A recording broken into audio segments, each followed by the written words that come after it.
Hello दोस्तों, आज हम जानेंगे कि नई भारतीय सैन्य सिद्धांत क्या है।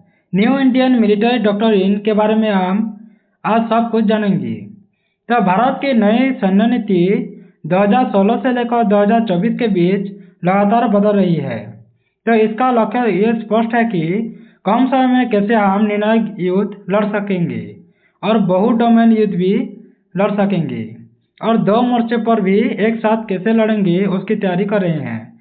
जैसे एक तरफ है पाकिस्तान और एक तरफ है चीन। तो नई भारतीय सैन्य सिद्धांत क्या है?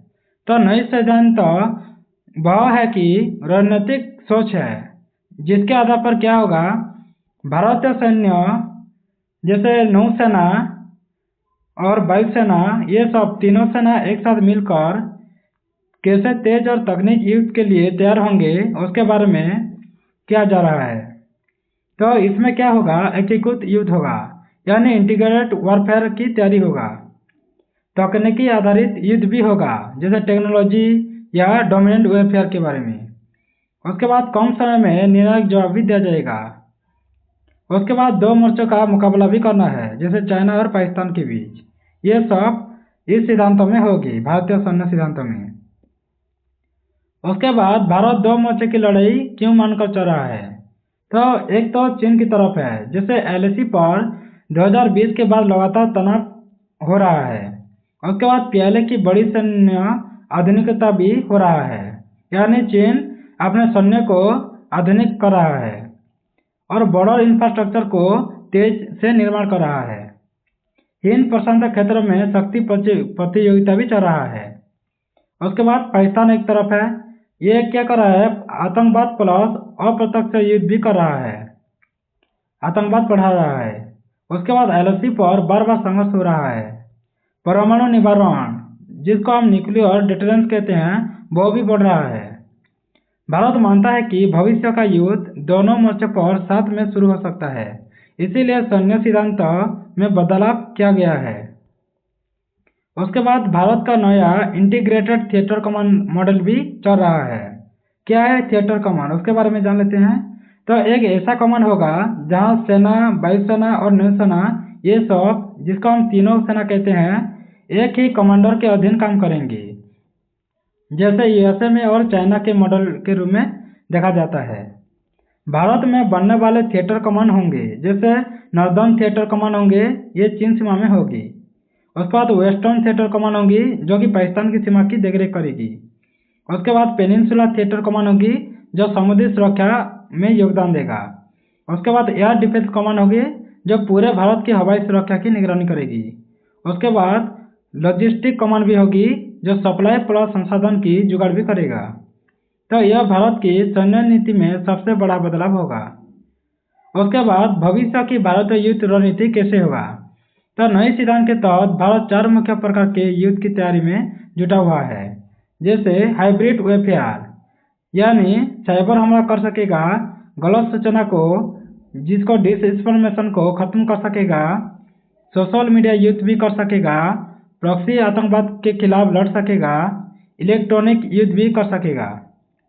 उसके बाद मल्टी डोमेन वॉरफेयर भी हो सकेगा, जैसे युद्ध के 7 क्षेत्र होते हैं, जैसे जमीन में लड़ाई होता है, हवा में, समुद्र में, अंतरिक्ष में, साइबर सिक्योरिटी में होता है, उसके बाद इलेक्ट्रॉनिक में होता है और सूचना में भी होता है। ये 7 क्षेत्रों में हमें लड़ना पड़ेगा।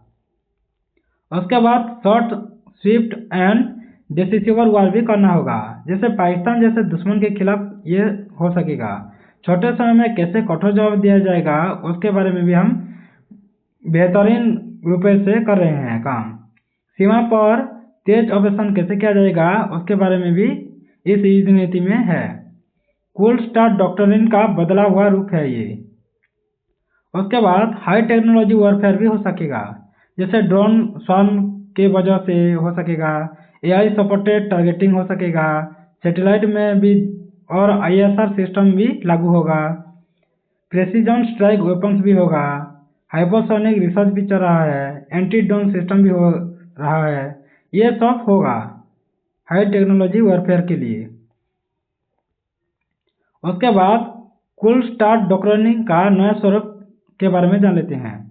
तो 2010 के दशक में जिस कूल स्टार्ट हुआ था, जो गुप्त रूप से कम हुआ था, अब उसका नया रूप होगा, जो तेजी से सीमा पार ऑपरेशन 48 से 72 घंटे में युद्ध की शुरुआत हो सकेगा।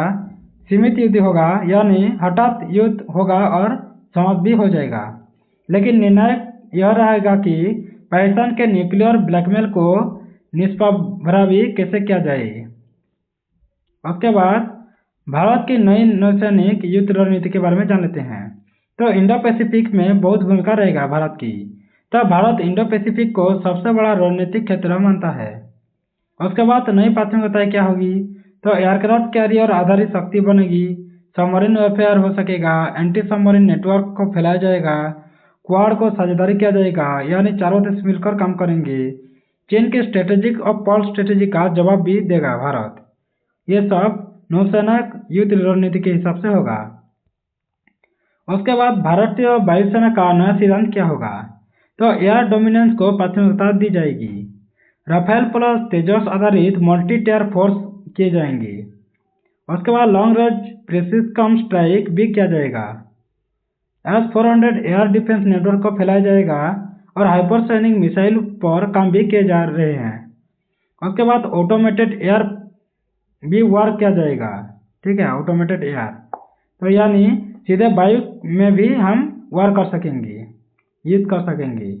उसके बाद साइबर और स्पेस युद्ध कैसे होगा? भारत की नए नियम भी कह सकते हैं इसको।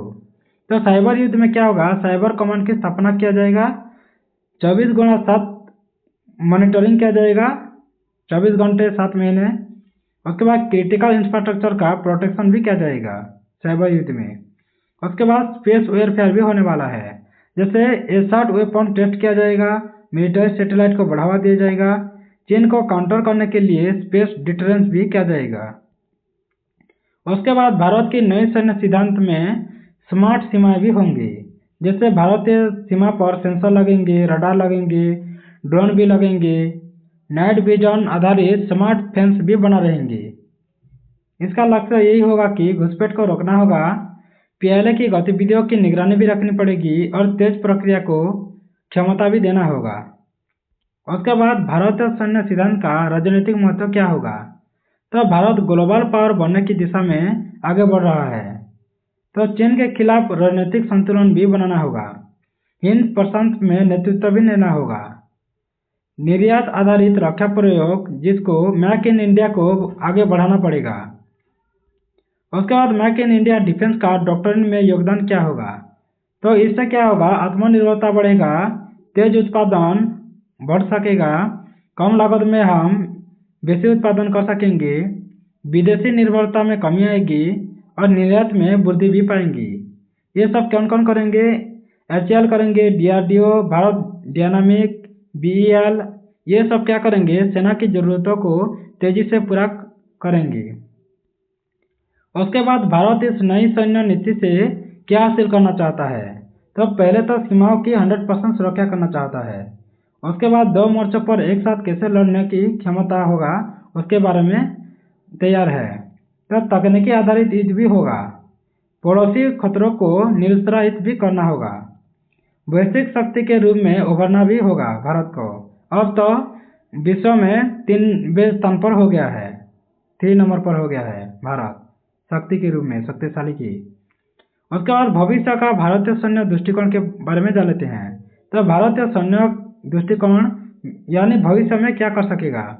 तो भारत की नई सैन्य नीति 2030 तक इन पर केंद्रित होंगी, जैसे AI एंडेबल बैटलफील्ड होगा, ऑटोनोमस वेपन्स भी हो सकेगा, मोर एयरक्राफ्ट कैरियर कैसे होंगे इस पर भी ध्यान दे रहा है भारत। उसके बाद मिसाइल डोमिनेंस भी होगा, क्वांटम एन्क्रिप्शन सिक्योरिटी भी होगा, हाई स्पीड ट्रूप मोबिलिटी भी, इस पर भी ध्यान दे रहा है भारत। उसके बाद निष्कर्ष, तो नई भारतीय सैन्य सिद्धांत एक टेक्नोलॉजी ड्रिवन हो रहा है और इंटीग्रेटेड में तेज भी हो रहा है। तेज कैसे होगा? स्पीड, यानी हमारे आर्मी लोग कैसे स्पीडली काम कर सकेंगे उसके बारे में भी देखा जा रहा है।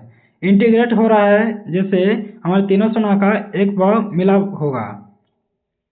उसके बाद दो मोर्चों पर युद्ध की क्षमता पर आधारित मॉडल हो सकेगा, जैसे हम पाकिस्तान और चीन के विरोध भी हम एक साथ लड़ाई कर सकेंगे।